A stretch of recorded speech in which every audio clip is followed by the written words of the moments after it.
Ano masabi mo, Carla, kay Kalinga Prab? Siyempre, napapasalamat po ako kay Kuya Ram, sa inyo po, Kuya Van, kay Ate Edna, and kay Ate Jack. Kasi kayo naman po talaga yung tulad-tulad ng lahat.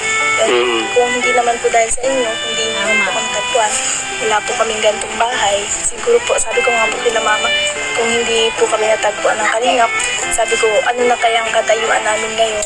Sabi ko, baka yung bahay po kasi namin is pasira na rin. Saka, di mo makilala si Jomar. Ayan mga Kalingap, welcome back to my YouTube channel, Teresa Bisaya Bicolana. Ang inyong tenderang Bicolana. Ayan, support natin Kuya Bal Santos Matubang, ang ama ng Kalingap.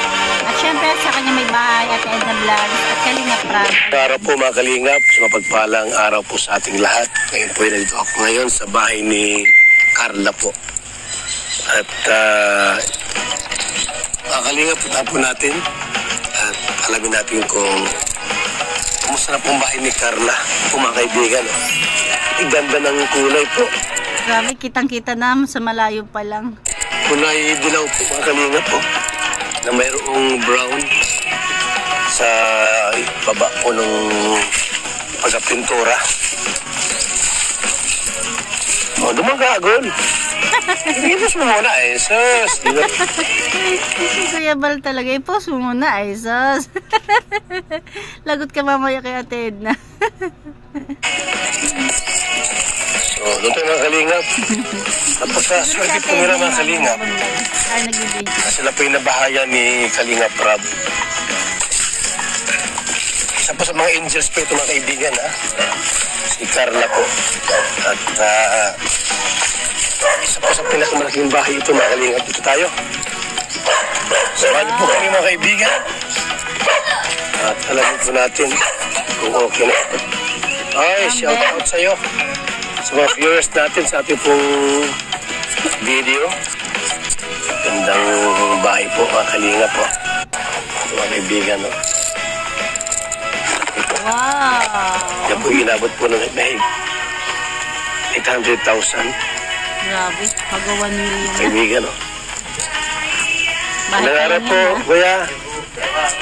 Kanara mo si Carla. Kanara mo si Carla. Ikaw ang ama.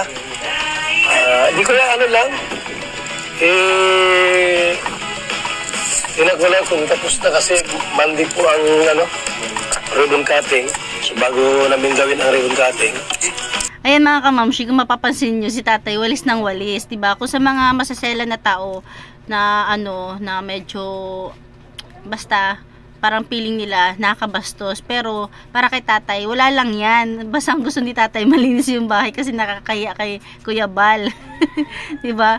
Siguro inisip ni tatay, syempre sila nanay, si tatay gusto, ay wala pala dyan si nanay, si tatay lang nandyan, kaya siguro nahiya siya kay Kuya Bal, kaya naglilinis siya. Pero ayan, ang gusto lang ni tatay is malinis yung bahay. Ano lang po, kunting pahapyaw lang.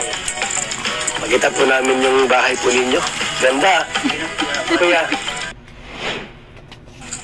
Parang nasa abroad ka sa Japan. Parang nasa abroad o Japan daw yung nagpagawa. Pwede pumasok, kuya? Ay, mga Kalingap. Yan, may mga gamit na po sila.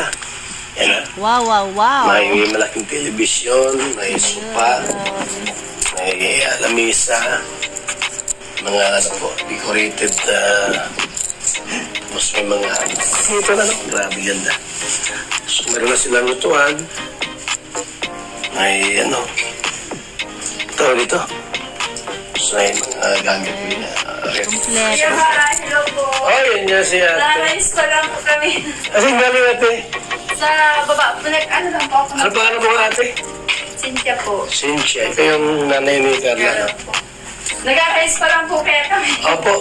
At si Kalinga Prab na Monday yung i-ribbon cutting. Sabi ko punta ko muna yung bahay para makita ko kung na. Oh, nagising si Carla na doon. Picture mo kami ni Carla. Picture tayo, Carla. So, handa na kayo sa Lunes. Ribbon cutting. Yes. Anong oras daw? Hapon ata. Kasi madalas hapon yung ating ribbon cutting mga Kalingap, diba? So, Maganda yung bahay po nila. Talagang para po yung mga naging Kalingap Angels. Halos lahat naman sila po mayroong mga bahay na ganito pinapagawa sa Kalingap Rab. Dahil sila po ay gustong tulungan na magkaroon po ng magandang bahay. Halos lahat naman sila eh. Maliban doon sa isa na hindi ko alam kung bakit niya ginawa mga bagay na yan. So ito po ang Kalingap. Alam niyo na tayo. sino yun.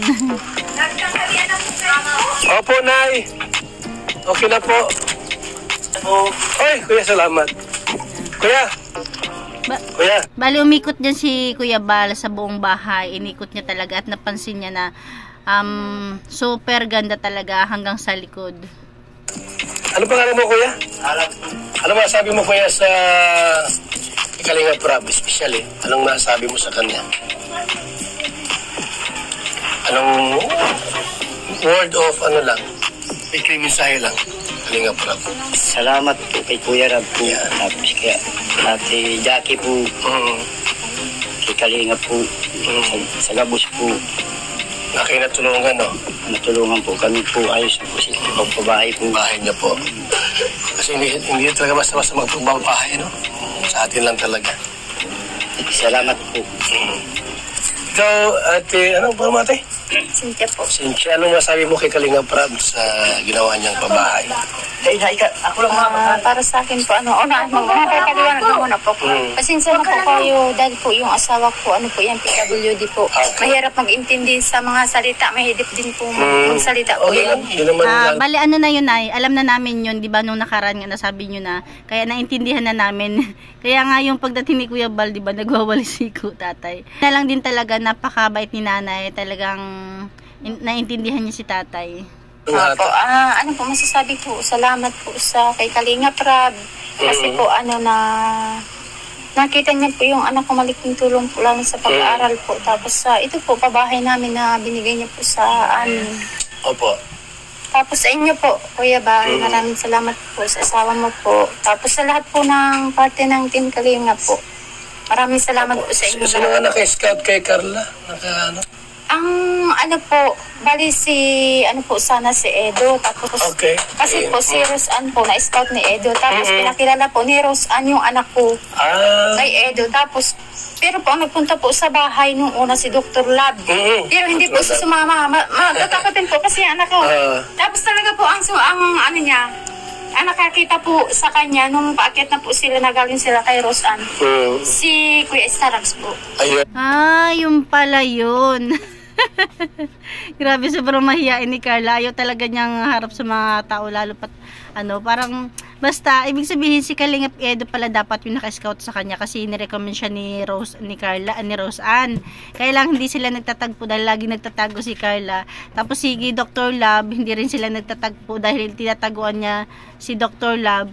Tapos yung nagkataon na yung vlog ni Kalingap Rab na hindi sinasadya, ibig sabihin, siguro parating nun si Carla, tapos nasa sasakyan sila, Kalingap Rab, sila Starax, dahil alam siguro na Starax, baka tinuro niya, diba siya, Kalingap Rab, baka tinuro si Carla, kaya nasabi ni nanay na si Starax yung nakakita, kasi sa vlog, kung napanood nyo yung vlog ni Kalingap Rab, walang naka-scout sa kanya, di ba? Talagang si Kalingap Rab mismo yung nakakita. Pero baka nandun sa sasakyan si Starax at siya ang nagturo kay Carla habang umaandar sila.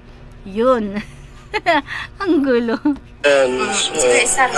Mixed na talaga nung nangyari. Opo, nagpunta po sila. Sabihin talaga, para kay Carla, ang Kalingap. Talagang nakatadhana sila magtagpo, di ba? Kasi kung tutusin, si Roseanne na scout na. Syempre dapat para lumawak yung pagtulong sa ibang tao naman. Pero kahit magpinsan sila, talagang pinagtagpo na ma-scout si makita si Carla. Sa bahay talaga pinuntahan nila ang anak ko. Kaso po, nagkataong wala po kami mag-asawa nun. Kaya hindi po nagharap yung anak ko kasi mahihain po. Mahihain. Ito naman lang mahihain talaga. Mahihain po talaga yun. Kaya ayaw na ayaw po niya yung may mga tao pong napunta sa bahay. Kaya halos po hindi yan lumabas nun sa bahay. Tapos ngayon, sanay na siya nun. Nahasa na siya sa Kalingap. Nang maganda rito. So, masaya ka naman po sa bahay niyong bagong ito. Sobra po. Sa ribbon cutting po. Nga, di baka man. Okay lang po yun. Nakakatangis po ako na sobrang bless po sa mga tabang po sa Muya na nag-arabot po. Tapos sa mga sponsor po. Salamat po. So, salamat po sa lahat, no, sa mga tumulong sa pamilyang ito, kina Carla, sa kanyang pamilya po. Salamat po. At nandiyan kayo para tumulong po sa bawat beneficiary po ng Team Kalingap kay Carla sa Jumcar Fanatics, Jumcar Group. Surprise po nga dito sa Dininda. Ano lang kasi Monday ribbon cutting, chinik namin kung okay na. Yung pagbisita pala nila Kuya Bal ngayon is surprise. Nagulat sila nanay. Kaya pala akong todo bilis-bilis ng walis ni tatay. Tapos siguro may nagbalita kay nanay na andun sila Kuya Bal. Kaya diba sabi niya galing siya sa baba. Tapos si Carla naman, siguro kasama niya si Carla. Baka pagdating nila, dumiretso lang si Carla sa kwarto. Tapos siyempre nag-ayos. Nag-isip, nag-invento. Tapos pag pupunta kami dito. Ayos na nag-arrest ko lang po kaming gamit po. Sa swapon po kami. Sabi po nga ni kaning agi ko baka po na nakakasupong na naglipat na kami. Di pa po na ribbon cutting. Di, maganda yung ganun na ayos na. Sabi ko po nga ni, paano kita ma-prepare, maarabot sinda na, ipakita yaon sarong. Kaya sabi po nga ni niya, baka man nakakasupong po. Kasi maganda yung pag-vlog dito, may mga... Si Carla talaga, pansin nyo ba? Talaga ano siya, anong tawag doon? May tawag doon eh. Conservative, yung iniisip niya lagi yung sasabihin ng ibang tao. May negative, may positive din yun eh. Na sana is nasa magandang, madala niya sa tama. Kasi yung negative noon, minsan, yun, hindi ka na tuloy makakilos ng maayos yung gusto mo kasi lagi mo inisip yung ibang tao. Pero sa positive naman, at least hindi ka makakagawa ng mali. Lagi talaga mag-isip yung kailangan tama yung gagawin mo. Tama ba? Mga gamit na kasi yung walang gamit malipat pa lang. Maganda yun na nandyan na yung TV ninyo, yung lahat ng gamit, nandyan na po lahat yan. Ano masabi mo Carla kay Kalingap Rab? Siyempre, sobrang nakapasalamat po kay Kuya Ram, sa inyo po, Kuya Val, kay Ate Edna, and kay Ate Jack. Kasi kayo naman po talaga yung punot-pulo ng lahat. Yes. Kung hindi naman po dahil sa inyo, hindi naman po kami tagpuan, wala po kaming gantong bahay. Siguro po, sabi ko nga po kila Mama, kung hindi po kami natagpuan ng Kalingap, sabi ko, ano na kayang katayuan namin ngayon? Sabi ko, baka yung bahay po kasi namin is pasira na rin. Saka, di mo makilala si Jomar. Diba? Mabait si Jomar, no? Opo, so. Binata ba yun? Ay, Kuya Bal ah. Wala yung girlfriend? Wala. Hindi ko alam. Ilan sa si Jomar? Alam na ni Carla. Wala ba yung girlfriend? Wala. 30 po. Parang si Ido. Ilan na rin pala sila?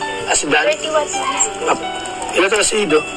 Hindi ko po alam. Kasing hindi Kalingap Rab. Kasing tanda ata yan. Si Papa Dan ay 30. Si Jomar pala ay 31. Wala pa naman girlfriend yun. Parang wala na. Mabait si Jomar. So, salamat po sa Team Jomar. Jomcar. Team Jomcar 18 po. Team Jomcar Community, Team Jomcar Global, Thank you. Team Jomcar Fanatic. Thank you so much po sa lahat ng sponsor. Salamat po sa lahat. At sa mga sponsor supporters, huwag ka lang magpawak-wak. Kasi marami pawak-wak. Talagang nauso ang wakwakan sa Kalingap. Ang nagulo ang buhay ay smooth lang yung takbo ninyo. Kung ano yung guidelines sa cross ng Kalingap, ano lang tayo, susunod lang tayo. Huwag kayong direktang tumanggap ng mga sponsors na hindi alam ng Kalingap kasi baka wakwakin kayo, makakuha ng mga bagay-bagay na ano. Kasi may bahay naman na kayo, wala ng problema. Kasi yung isa dyan sa may Bagong Silang, nawakwak ay tuloy yung bahay, inalis na nila. Yung mga batang kawawa, ang daming anak, maliliit. So, yun ang kawawa, wala na silang bahay ngayon. Gusto na natin pagkain halos. Yung sponsor umalis na. Yung nakakalungkot naman. Tama talaga, dapat hindi sila magpawakwak kasi ang mga wakwak, ang mga sponsor, panandalian lang yan. Pero ang mga kalingap, hanggat kailangan nyo sila, andyan lang sila. At least kayo po ay talagang faithful kayo sa kalingap. Kalingap Rob, sumusunod kayo. Diba? Ano yung mga dapat gawin. Kaya isang bagay yan na na dapat nating pasalamatan. Kahit yung mga supporters ng Jomcar, yung mga nagbibigay sa kanila, talagang dapat dumaan muna kay Kalingap Rob bago sa kanila. Kasi pang vlog din yun, di ba? Hindi yung kahit si Jomar o si Kalingap kahit si Jomar o si Carla, kapag may magbibigay sa kanila, wag nilang sabihin na lang nila na ayun, diretso kay Kalingap Rob. Pero kung halimbawa, dahil si Jomar vlogger, kung yung bigay ng sponsor is para sa kanya lang, okay lang yun na dumirekta sa kanya. Pero kung supporters ng Jomcar, iba kasi yung supporters ng Jomcar sa supporters ng Jomar. Pag supporters ng Jomcar, syempre dadaan kay Kalingap Rob. Pero kung supporters lang niya bilang Jomar, yun, okay lang na dumirekta sa kanya, di ba? Minsan kahit sa paliwanag ko, naguguluhan din ako eh. Pagkat yung inyong puso't isipan ay talagang nasa Team Kalingap. Yes. Kasi pag nasa Kalingap ka naman tulad yan na nabahayan kayo at natulungan kayo sa inyong mga pangangailangan. Salamat, Carla. Abangan nyo kami dito sa Lunes. May programa tayong gagawin dito. Bali tapos na yun. Late na nga to eh. Magka-umaga pa lang dito na kami. Anong oras yung ribbon cutting? Baka mga alas 2 ng hapon para magbiyahe pa naman kami dito. Yan o. So, maganda yung ginawa din yun na nag-ayos na kayo ng mga dapat ng mga gamit. Meron kayong hakutin pa, wala na. May hakutin pa kayo? Okay na lahat yan? At least, ilan ba anak mo ati lahat? 4 po. Panganay si Carla. Dalawang babae po. Mga bunso na yon. Yan po ang dalawang maliit. Ate, ano sabi mo kay Jomar? Mabait? Mabait po si Jomar. Bait naman? Mabait. Wala naman po kung saan. Ano mo siya naniligaw kay Carla? Iwan ko po. Naniligaw sa'yo? Hindi naman. Nagkaparinig? Ha? Di pa? Liga yan, pero tinang araw, siyempre. Walang sagot. Nasaan si Jomar ngayon? Nasa Naga. Nasa Naga? Walang alam. Naroon sila karang prob doon Nag-vlog sila kay Kay Ate Medic po. Oo, immediate. Nag-vlog sila doon. Kahapon pa. Baka pa yung mamaya-maya. Nag-vlog sila. So, sige. Salamat ha. Hindi po kayo nagbibili po si asawa ko po merienda. Nagbili mo yung merienda. Ano pala siya, PWD? Saan type doon? Sa pagsasalita. Ayun lang. Nahirapan po yung Inborn ba siya? Di po, nung maliit po kasi siya nagkasakit po, isa ng napakalalang sakit. Tapos yung yung gumaling na siya, yun na. Hirap siya magsalita. Opo. Ano kayo niligawan? Ano po, mga bigay, mga... Ganoon lang. Doon ka nabighani. Opo. Tapos masipag po talaga yan. Okay. Maganda rin pala, no? At least hindi ka tumitingin sa kanyang kapansanan kung anong mayroon siya. Tsaka buti na lang din talaga at si nanay yung niligawan ni tatay, di ba? Naunawaan ni nanay yung sitwasyon ni tatay, di ba? Ayan lang mga kalingap, ang ganyan na natin kunting share. Kasi yung ribbon cutting talaga, tapos na. Nung nauna pa to late lang tayo mag-reaction dito kay Kuya Bal. Ayan lang, thank you for watching. God bless you all and Jesus loves you.